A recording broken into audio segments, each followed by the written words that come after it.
할렐루야.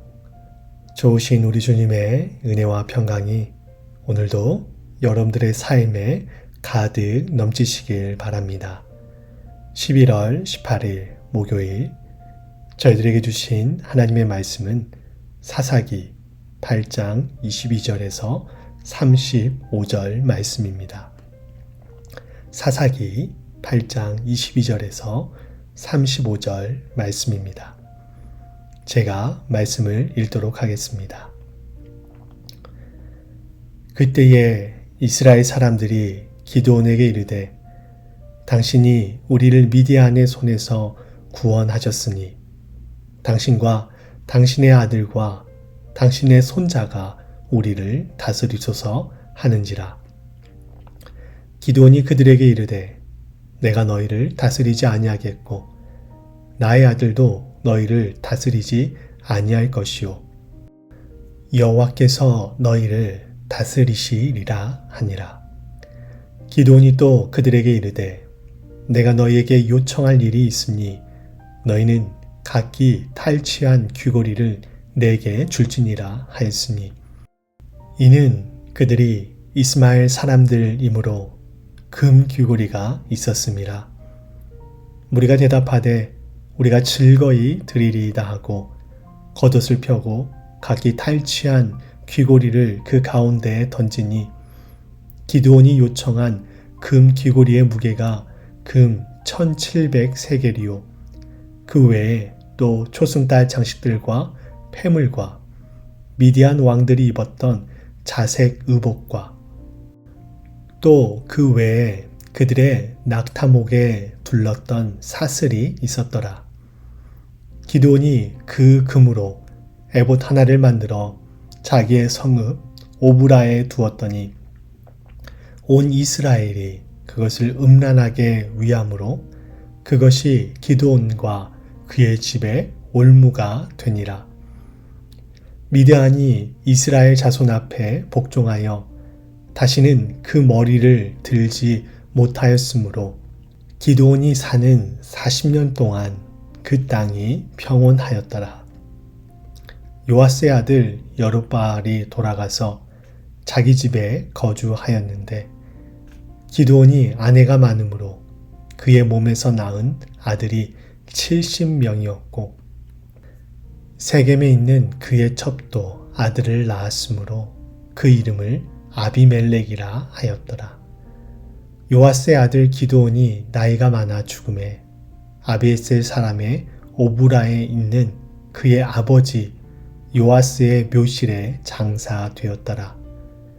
기드온이 이미 죽음에 이스라엘 자손이 돌아서서 바알들을 따라가 음행하였으며 또 바알보릿을 자기들의 신으로 삼고 이스라엘 자손이 주위의 모든 원수들의 손에서 자기들을 건져내신 여호와 자기들의 하나님을 기억하지 아니하며 또 여룹바알이라 하는 기드온이 이스라엘에 베푼 모든 은혜를 따라 그의 집을 후대하지도 아니하였더라.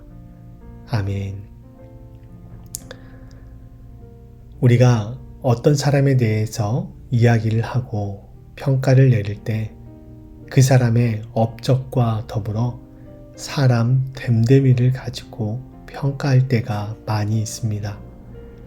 사람의 됨됨이는 어렵고 힘든 상황이나 그 반대로 힘이나 부를 가지고 있을 때 드러나는 경우들이 많이 있습니다.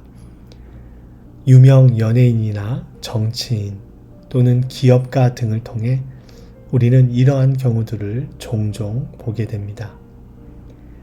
믿음의 여정에 있어서 기드온은 어제 장성훈 목사님의 말씀처럼 살 얼음판을 걷는 것과 같은 긴장의 삶을 살고 있습니다. 기드온은 하나님의 도우심으로 말미암아 미디안과의 전투에서 승리하였습니다. 그러자 백성들은 기드온을 향해 당신이 우리를 미디안의 손에서 구원하였으니 당신과 당신의 아들과 당신의 손자가 우리를 다스려 주십시오 라고 하며 기드온을 왕으로 추대하려고 합니다. 그런데 기드온은 나와 내 아들도 너희를 다스리지 않을 것이다 라고 하며 거절을 하지요. 참으로 멋진 말입니다. 이스라엘의 왕은 사람이 아니라 하나님이시죠. 그리고 하나님만이 그들의 유일한 왕이 되어야 합니다.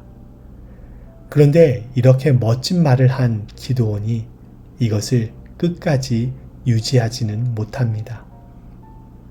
24절에서 기드온은 내가 부탁할 일이 하나 있는데 미디안에게 탈취한 귀고리를 내게 달라라고 말합니다. 이스라엘 사람들은 금 귀고리를 가지고 기드온에게 주었습니다.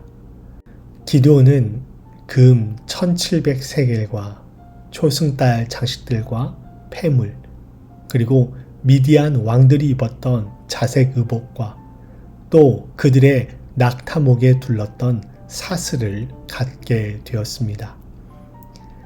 백성들에게 받은 금을 가지고 기드온은 에봇 하나를 만들어 자기의 성읍 오브라에 두었는데 온 이스라엘이 그것을 음란하게 위했다고 성경은 기록하고 있습니다. 기드온은 분명 자신은 왕이 되지 않겠다고 말했지만 그는 백성들에게서 전리품을 내놓게 해 그것을 취했습니다.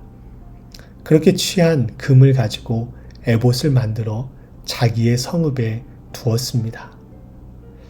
기드온은 마치 왕처럼 자신의 성읍을 가지고 있었습니다. 뿐만 아니라 30절 이하에서는 그가 아내를 많이 두었는데 많은 아내들을 통해 아들만 70명을 낳았고 세겜에는 그의 첩도 두었다라고 기록하고 있습니다. 이처럼 그는 말로는 내가 당신들의 왕이 되지 않겠다라고 했지만 그의 행실은 전혀 그렇지 않았습니다. 그는 왕이 되고 싶어 했고 자신의 위치를 통해 자신의 탐욕을 채웠습니다. 서두에 말씀드린 것처럼 기드온의 됨됨이가 여기에서 드러난다라고 할 수 있습니다. 심지어 기드온은 금으로 에봇을 지어 자기의 성읍에 두었는데 백성들이 그것을 음란하게 위하도록 두었습니다. 에봇이 무엇입니까? 에봇은 대제사장이 입는 옷입니다. 즉 에봇을 지어 자기의 집에 둠을 통해 기드온은 자기가 대제사장의 역할까지도 대신했다라는 것을 짐작해 볼 수 있습니다. 기드온은 사사이지 결코 왕도 또 대제사장도 아닙니다. 그는 넘지 말아야 할 선을 넘고 말았던 것이죠. 기드온 안에는 정욕과 탐욕이 가득했고 그것에 지배를 당했습니다.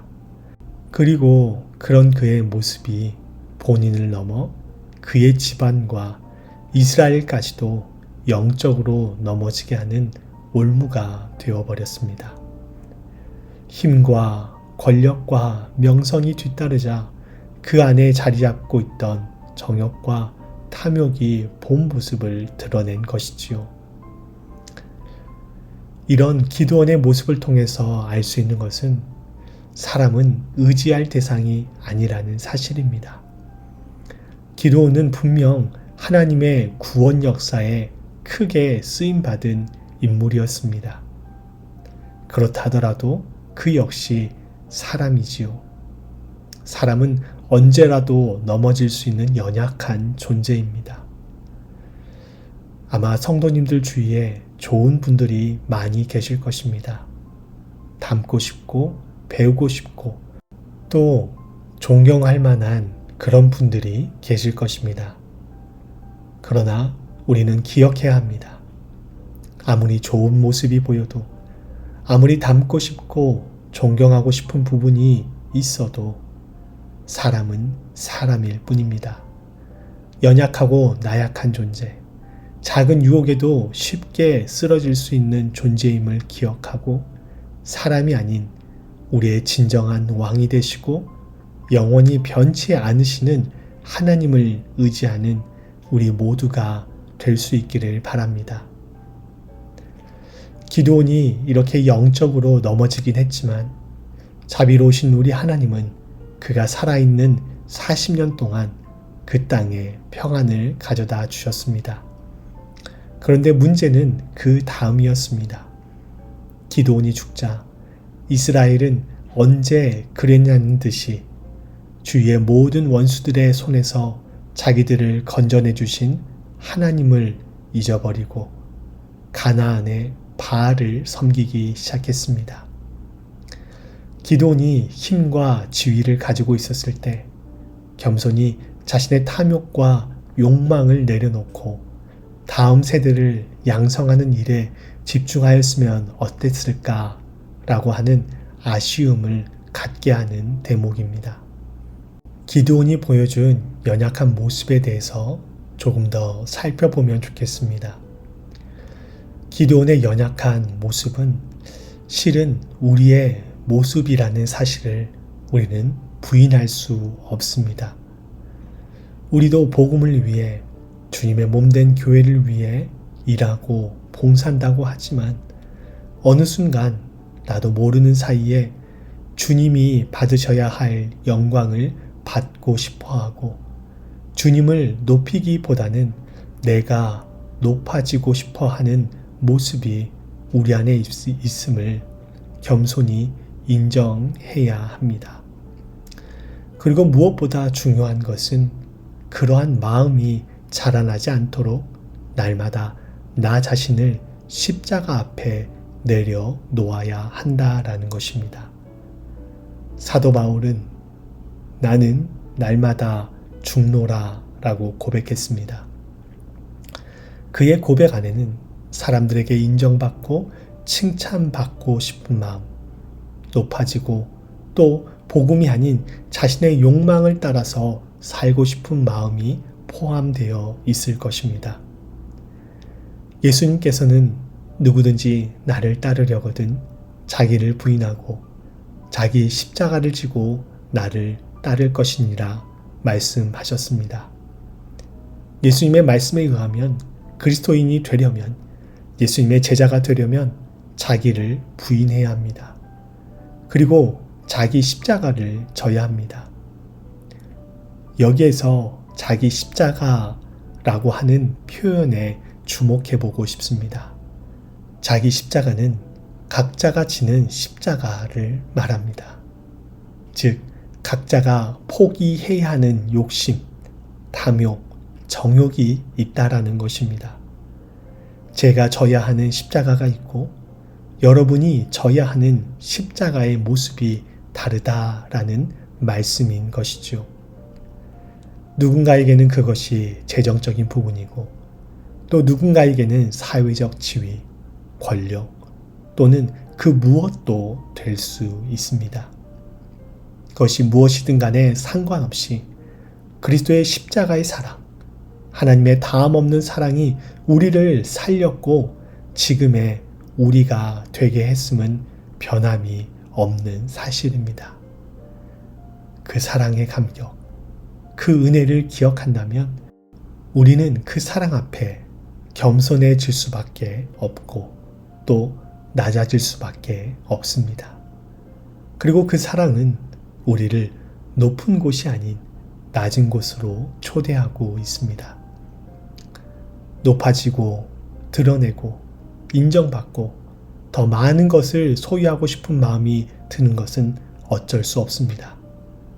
그러나 그 마음이 우리 안에 뿌리 내리고 자라고 열매 맺지 않도록 매일매일 하나님의 말씀과 하나님의 풍성한 사랑으로 무장하여 나를 비우는 일이 지속될 때 우리는 기드온이 아닌 사도 바울과 같은 삶을 살 수 있게 되는 것입니다.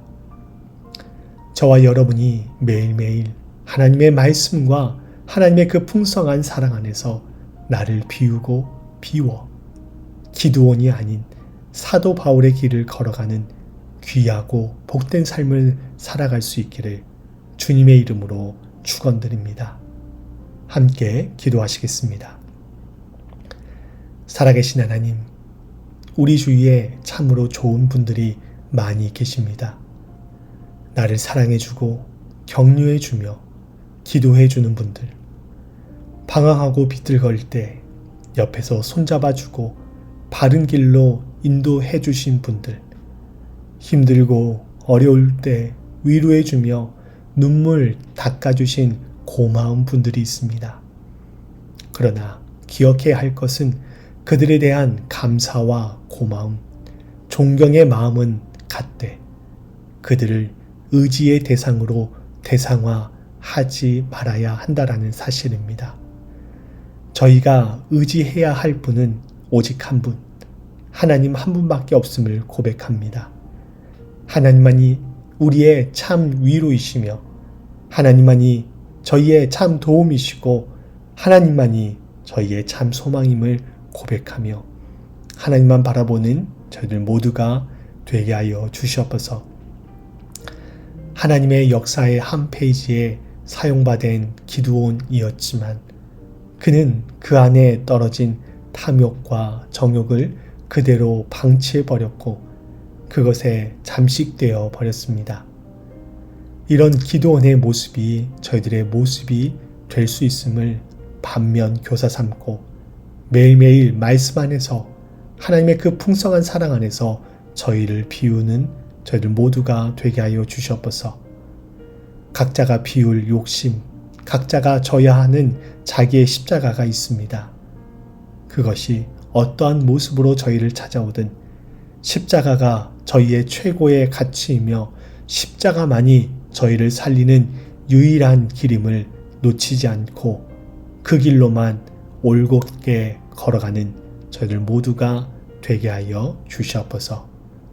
그 모든 과정 가운데 함께 하실 주님을 기대하오며 예수 그리스도의 이름으로 기도하옵나이다. 아멘.